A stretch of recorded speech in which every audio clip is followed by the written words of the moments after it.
Two guys, same job, same salary, same $500 a month into retirement for 30 years. One of them ends up with way less money than the other, and it ain't because of the stock market.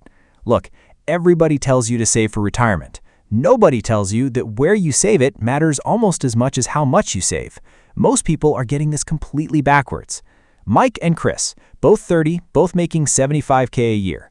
Mike goes all in on his 401k. Chris does the Roth IRA thing. 30 years later, they both retire at 62.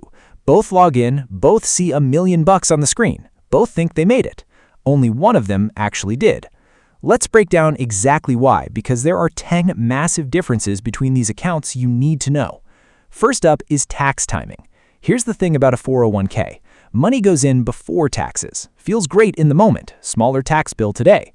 But you didn't avoid the tax, you just postponed it. The IRS is sitting there quietly waiting, and when you pull that money out in retirement, they tax the whole thing, your contributions and 30 years of growth. Every dollar on Mike's screen isn't really his. He just doesn't know how much of it isn't yet. Chris did the opposite, paid taxes up front on every dollar into his Roth IRA. Felt worse at the time, but that money grows completely untouched. At 62, 100% of it is his. You want to pay taxes on the seed or the harvest. Difference number 2 is free money trap. Going all Roth isn't automatically the smart move. If your job offers a 401k match and you skip it to max out a Roth first, you're leaving free money on the table. A 100% match is a guaranteed 100% return. No hedge fund manager alive can promise you that. Step 1, always get the match. Number 3 is contribution limits. 2026 actually changes the math here. You can put up to $24,500 into your 401k. Combine that with your employer's contribution, and the total cap jumps to $72,000. The Roth IRA, though, capped at $7,500. Fourth difference is income ceilings. The Roth's got an income limit nobody talks about. Single filers making over $168,000 in 2026 can't contribute directly at all. Between $153,000 and $168,000, your allowed amount shrinks. Married filing jointly, that phase-out hits between $242,000 and $252,000. High earners get locked out completely. Which brings us to number 5, 401k unlimited access. The 401k has no income limit straight up. CEO, doctor, whatever you make, you can always fully fund it. Difference number 6 is emergency flexibility. The Roth has a superpower the 401k doesn't. You can pull out your original contributions, not the growth, just what you put in, at any age for any reason, completely tax and penalty free. Try that with a 401k before 59.5, and the IRS hits you with income tax plus a 10% penalty. Pull 30 grand out early, you could lose 10 grand instantly.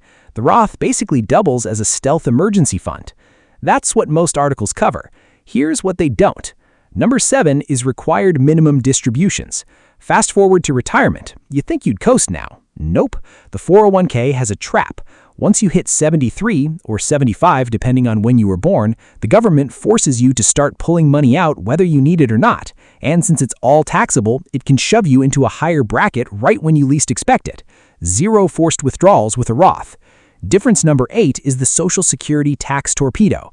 This is wild. Social Security can get taxed up to 85% of it. What triggers that?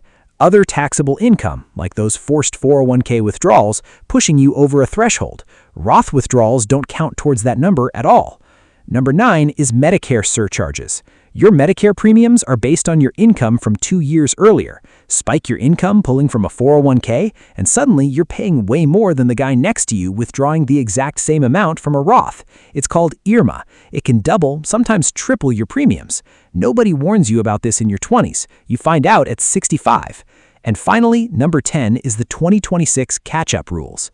If you're 60 to 63, there's a new rule for 2026 called the Super Catch-Up. You can drop an extra $11,250 into your 401k, pushing your limit to $35,750. But here's the kicker. If you made over $150,000 last year, that catch-up now has to go in as a Roth after tax. Brand new rule. Most high earners don't even know it yet. So here's the playbook smart planners use. Get the full employer match first, always. Then max the Roth, $7,500 for 2026. That builds your tax-free bucket and your emergency fund. Anything left over, push back into the 401k toward that $24,500 cap. At the end of the day, the number on your screen doesn't tell you what you have. It tells you what you have before the IRS takes their cut. Mike had $1 million. Chris had $1 million. Only one of them got to keep it. Which one are you building right now? Drop it in the comments below. And if this video completely changed how you look at your retirement, hit that like button, share it with someone who needs to hear this, and subscribe so you don't miss the next one. I'll see you guys in the next video.